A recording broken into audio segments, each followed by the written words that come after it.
DocTalk is brought to you by Merck Animal Health, the science of healthier animals. Hey folks, Dr. Dan here. Thanks for joining us today on the show. We're going to talk about reproductive efficiency of the cow herd. Dr. Lacey Robinson from Kansas State University is my guest. Thanks for watching and stay tuned.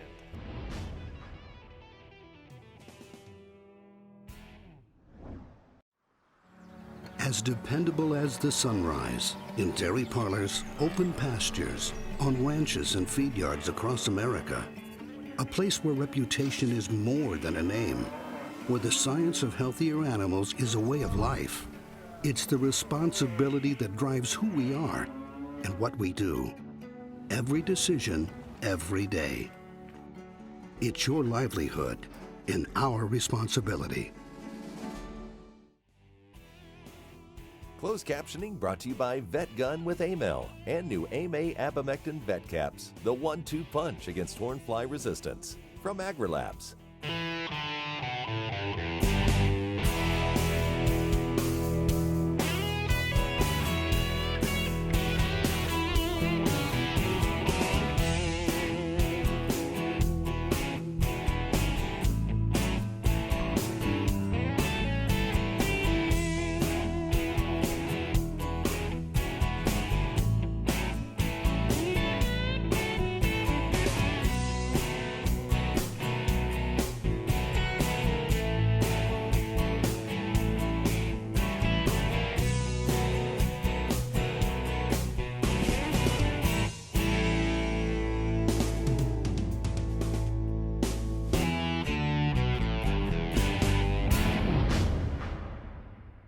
This segment is brought to you by the Beef Quality Assurance Program and the Kansas Beef Council, improving animal care and beef safety for more than 20 years. Hey folks, welcome to Doc Talk. I'm here with Dr. Lacey Robinson, and we're here at Kansas State University, where Dr. Robinson is one of our field veterinarians. She's here in the Field Services Department of the Veterinary Teaching Hospital at Kansas State University. She's teaching students, she's seeing clients, doing a little bit of everything, aren't you? Yeah, it's a lot of fun. Well, we're tickled to death to have you here as a faculty member, and really happy to have you on the show. Thanks for taking the time out and even chasing a cow off for us so we can use the... You bet. Anything we can do. That's right. So today, folks, Dr. Robinson, I think one of your passions, right, is repro and especially cattle. Yeah. And you know, I sitting there thinking, we ought to do a show on reproductive efficiency, and I think you've got a really good game plan. I've already got to see your notes on talking about reproductive efficiency, and kind of tell me a little bit about what your vision or thought process is. Sure. Well, as a producer, it's one of those things that's super important to us, and we fully recognize the value of it to your bottom line, because what it really means, reproductive efficiency to me, is the timeliness of getting that cow bred back and making sure she has a healthy calf every 12 months. And so that's important to everybody, right? Whether you have 2 cows or 2,000 cows, getting that live calf on the ground is really what matters. You can have a lot of different marketing goals and whatnot after that, but if you don't get a live baby, you're really going to impact the gross income of that operation. So for me, that's why it's really important to concentrate on, and why I'm glad I'm here to talk about it today. I heard Vincent Traffus up at Smith Center give a talk one time about keeping records, and he said he quit keeping records because he'd never had a client cull a bred cow. Okay. There's different levels of producers, but to your point, that if she's got a calf in her. Right. And keeping that window of calving tighter and not letting that calving season get extended, I think is also really important for the uniformity of the calf crop, and the marketing options that you have for them increases, I feel like. So even if she's bred, maybe there's sometimes reasons to think about letting that one go, but yeah, you're right. Everybody's at a different place with that, but it's important to us all. Yeah, and if we don't have calves, we don't have before we get into this, obviously you do a lot of pregnancy testing too. Yep, that's one of the most fun things we do here at K-State. and the value that the practitioner brings to that producer of being able to establish that those cows are bred. Yeah, I think it's huge, and especially in years like this where we're in a drought situation, resources are limited. You know, I think identifying those open cows sooner and getting those off your pasture, maybe even considering early weaning in these circumstances, is really important to keeping operations going. So for me, I think that making sure you get preg checks in and doing it in a timely fashion can be huge for profitability. Well, we're going to take a break. I think it's very important what you said. Drought situations, we have limited resources going through the winter. Hay's hard to find. You know, maintaining cows that are open probably isn't going to be in the cards this year, and lots to come. When we come back, we're going to talk with Dr. Robinson about some of the things that she sees to making sure that we have improved reproductive efficiency of your cow herd. You're watching DocTalk, and we'll be right back.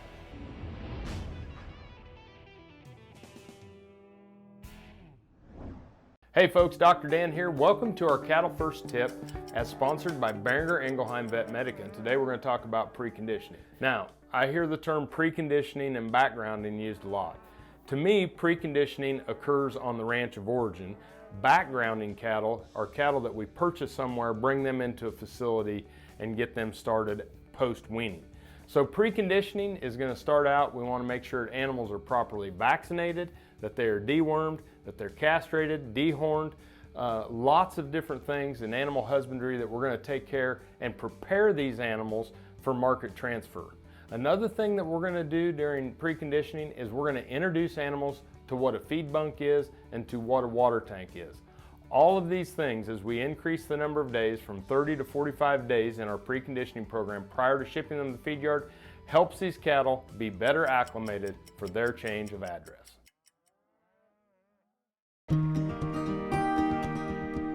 When you're in the cattle business, no matter how much it's a business, it still starts with cattle. It's this basic notion that sits at the core of how we approach things at Boehringer Ingelheim. We understand when you put the cattle first, it just naturally leads to doing the right things. If you want to do well in this business, you start by doing right. Take care of the cattle, and they'll take care of you. No matter where, no matter why, the Veterinary Health Center at Kansas State University is committed to providing quality patient care to animals and exceptional customer service to their owners. From routine checkups to emergency and specialty care, our world-renowned specialists and experienced professionals are here to discover, to teach, and to heal. Let us know. How can I help? How can we help?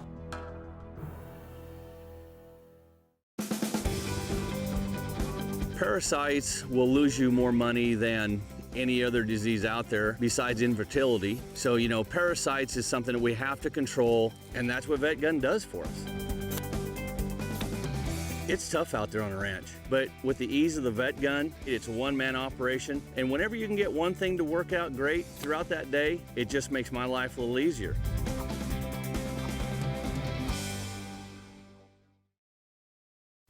Valley Vet Supply is devoted to providing information and professional quality products at reasonable prices. Valley Vet Supply. This segment brought to you by the new Hired Hand Portable Cow Sprayer. For more information, visit cowsprayer.com. Hey folks, welcome back to DocTalk. Dr. Dan Thompson here with Dr. Lacey Robinson. They told me to quit swiveling in this chair. I'm going to try. Dr. Robinson is an assistant clinical professor here at Kansas State University. She is part of our veterinary livestock services team and a great asset to our teaching and to our service here at Kansas State University. We're talking about reproductive efficiency. So break it down. Yeah. I know you've got it kind of two parts. Yeah, I really feel like there's two major things that govern reproductive efficiency in a beef cow herd. And it really comes down to that postpartum interval, which basically just means that time frame from when the cow calves to when she starts cycling again and can be, able to be bred. And then also the conception rate. If they're not cycling, we can't get them bred. So I really think those two things are areas where we can hopefully, from a management perspective, sort of impact those and make those work to our advantage. So getting her cycling again, and then the conception rate, when we're trying to get her bred. So when we're trying to shorten up that anestrus, you know, it isn't something that just starts right when the cow calves, is it? Not really. The one thing about it is I think body condition score and nutrition is super important for getting those cows back on track. There's quite a few things that impact how quickly she's going to start cycling, body condition score being one of those. And so I recommend to producers to evaluate that probably 90 days before calving, so that way you're not too late in the game where you can't impact it. So you could sort off the thin cows at that time, give them some extra groceries, and hopefully get them back up to, you know, mature cows, we like to see them at a 5.5 to a 6 body condition score. Heifers 6 to 6.5 would be ideal.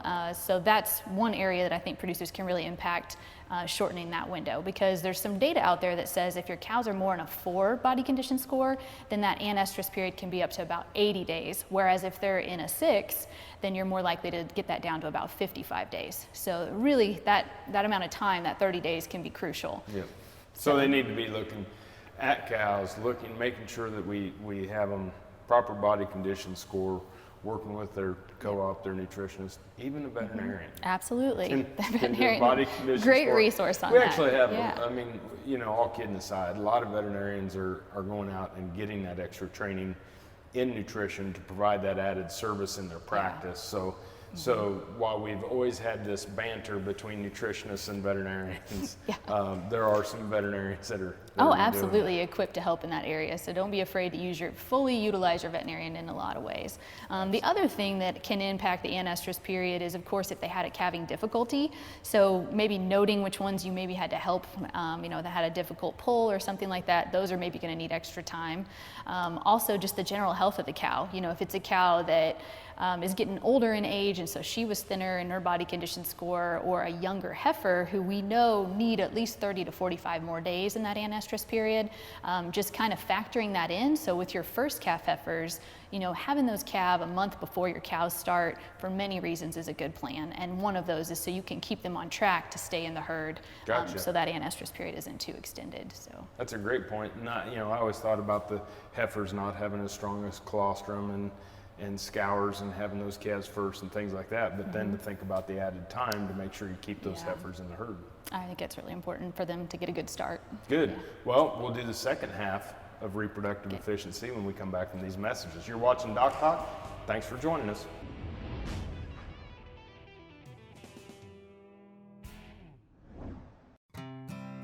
Your investment in the Beef Checkoff is opening new doors for beef. Today and tomorrow, our commitment to long-term planning helps ensure your profitability from one generation to the next. Hello, this is Caleb Plyler and Son Charolais. This is my son Hook, my wife Brianna, and we operate a purebred Charolais operation in Hope, Arkansas.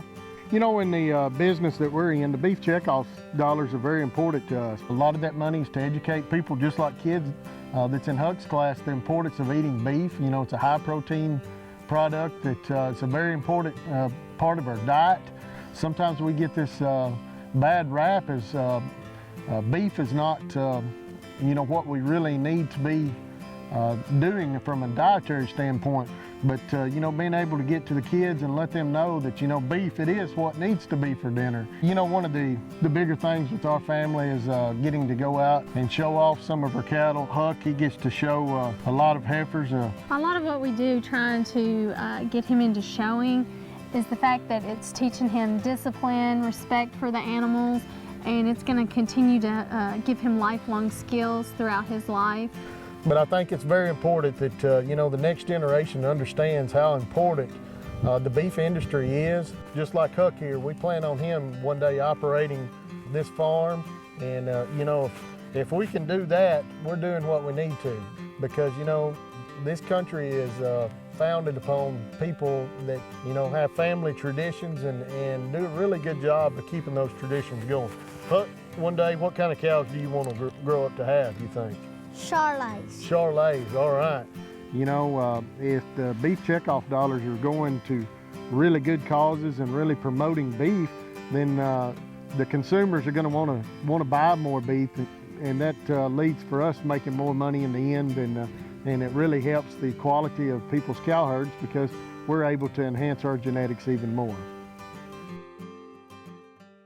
Cattlemen love their vet gun. Today they love it even more because VetGun now has a 1-2 punch with 2 VetCap insecticides. New AIM-A abamectin can be used in rotation with AIM-L for effective in-season control. Each delivers a unique mode of action to manage hornfly resistance. So start your in-season rotation program with AIM-L and new AIM-A abamectin VetCaps from AgriLabs. This segment is brought to you by the Beef Quality Assurance Program and the Kansas Beef Council, improving animal care and beef safety for more than 20 years. Hey folks, welcome back to DocTalk. Dr. Dan Thompson here with Dr. Lacey Robinson. We're at Kansas State University's College of Veterinary Medicine, where Dr. Robinson serves as one of our veterinarians here in our livestock services program, where she's teaching students in the classroom, teaching students out in the field, and also coming out to your farm to see your cows and your bulls and different things within your herd. Reproductive efficiency, we talked about shortening anestrus. Second half is? The conception rate is really important. So setting those cows up for success, and so making sure that you've done everything on your end you can to make sure that they're fertile and that they've got every chance they can to get pregnant. And you know, missing heat cycles, like if you want to do a synchronization program so that you can really dial in your resources for heat detection and AI and that kind of thing, I think really can be beneficial. So CEDARS and MGA and all those kind of things have really made managing synchronization a lot easier. So if that's something a producer has the capability and wants to do, I think that can be huge for increasing and boosting conception rates, because you're just doing a better job of catching them in heat, hopefully getting them bred in a timely manner. And so I think that can be really helpful.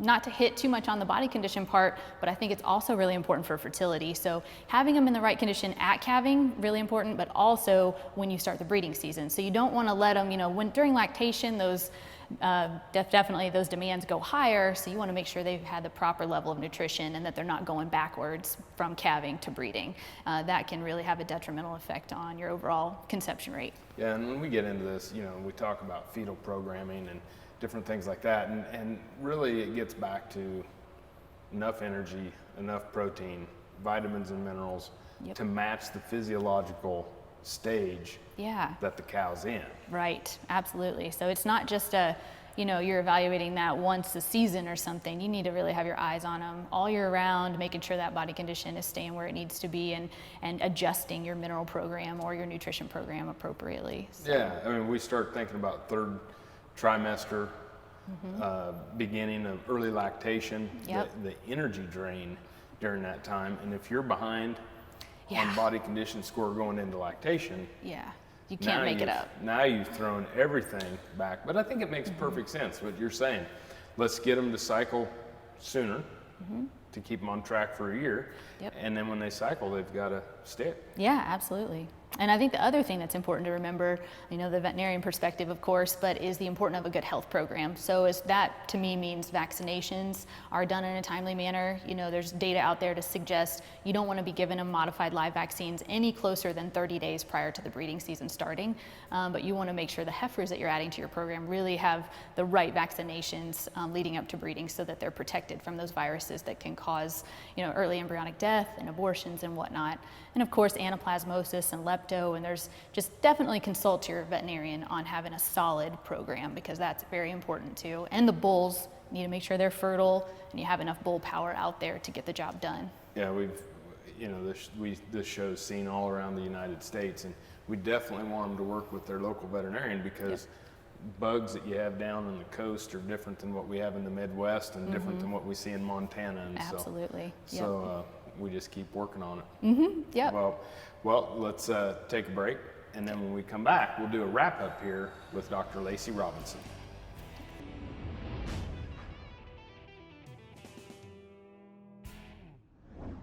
When it comes to stopping hornflies, cattlemen love their VetGun. Today they love it even more because VetGun now has a 1-2 punch with 2 VetCap insecticides. New AIM-A abamectin can be used in rotation with AIM-L for effective in-season control.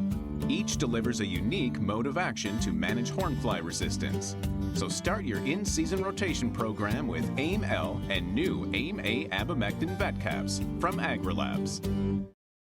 Some call it a come-from-behind victory, an unlikely win, a reversal, of fortune, snatching victory from the jaws of defeat. This is our moment, our victory dance, because we choose confidence. We choose Zuprevo for BRD treatment. Ask your veterinarian to prescribe Zuprevo. Zuprevo is a fast-acting, long-lasting BRD treatment that you can count on to get the job done. Choose confidence. Choose Zuprevo from Merck Animal Health. Valley Vet Supply is devoted to providing information and professional quality products at reasonable prices. Valley Vet Supply. This segment is brought to you by the Beef Quality Assurance Program and the Kansas Beef Council, improving animal care and beef safety for more than 20 years. Hey folks, welcome back to DocTalk. Dr. Dan Thompson and Dr. Lacey Robinson. We're from Kansas State University. We're glad you joined us today, and we're talking about reproductive efficiency. And when we talk about repro efficiency, you know, I think we've done a good job of talking about how to get those cows back cycling, get them bred, and then you have some potential selection tools maybe for people to think about. I really think that now is the best time, because historically it's been pretty hard to evaluate fertility in a cow herd, and we've got great tools for EPDs as far as selection for growth and carcass traits, but we haven't made as much progress in the area of fertility and some of those functional traits that maybe we would like to see, because they're just harder to measure and it takes more time. But now with the advent of the associations, many of them having like a heifer pregnancy EPD, which basically is a percentage, so it's an evaluation of a sire's daughters, what percentage of them should get pregnant in a given breeding season. So the higher the percentage, the more likely that heifer is to conceive. And so we're collecting that kind of information now, and hopefully we can start to make bigger strides in improving in those areas.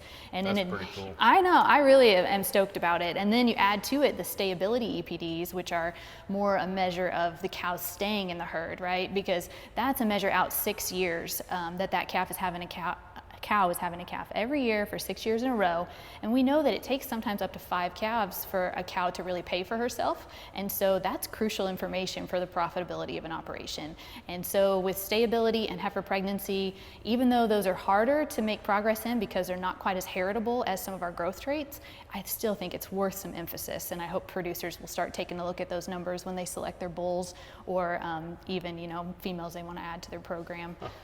Yeah, it sounds like a consumer report on cow. There's just so much information. And then you add to it the advent of genomics, and that helps increase our accuracy, especially on those younger cattle, because of course the stayability EPD, I mean that bull's got to be 8 years old, right, before he's really been proven to know that his daughters stay in a herd for 6 years. Well, with the advent of genomics, we can know that information a little bit sooner. I mean, it's not perfect yet, but I think that it's a really important tool as well. So when you combine the EPDs and the genomics, it's giving us a lot more information to work with than we've ever had. It's just amazing how bright people are that are within our breed organizations and companies that are outside the breed organizations that you and I work with, that are really like Sally Northcutt. Yes, absolutely. And, is making a huge difference in how we select animals and bring them in the herd, not only for bulls, but for heifers. Oh yeah, and I think it's going to make a huge impact ultimately. And you want to make sure that your genetics match your environment and your management style. So you don't want to maybe select the bulls that have the highest growth or the highest milk EPDs if you have limited resources or limited labor. You're just going to set yourself up for more failure in the repro category, because it's at the last thing that they want to put energy towards is reproduction. So they're going to fulfill it in every other way possible before that. So make sure that when you're out there selecting those genetics, you're looking at the full picture and doing what's best for your operation. Awesome. Well, thanks for being on the show today. Thank you. Thanks for having me. Hope you'll come back. You bet. Folks, thanks for watching the show. We hope you'll come back. Remember, always work with your local veterinarian. And if you want to know what we do at DocTalk, you can find us on the web at www.doctalktv.com. I'm Dr. Dan Thompson with Dr. Lacey Robinson. You're watching DocTalk, and we'll see you down the road.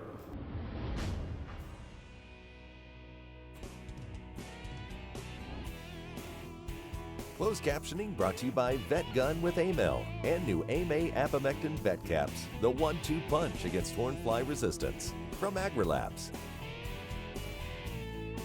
For more information about this program or previous programs, go to DocTalkTV.com. DocTalk was brought to you by Merck Animal Health. the science of healthier animals.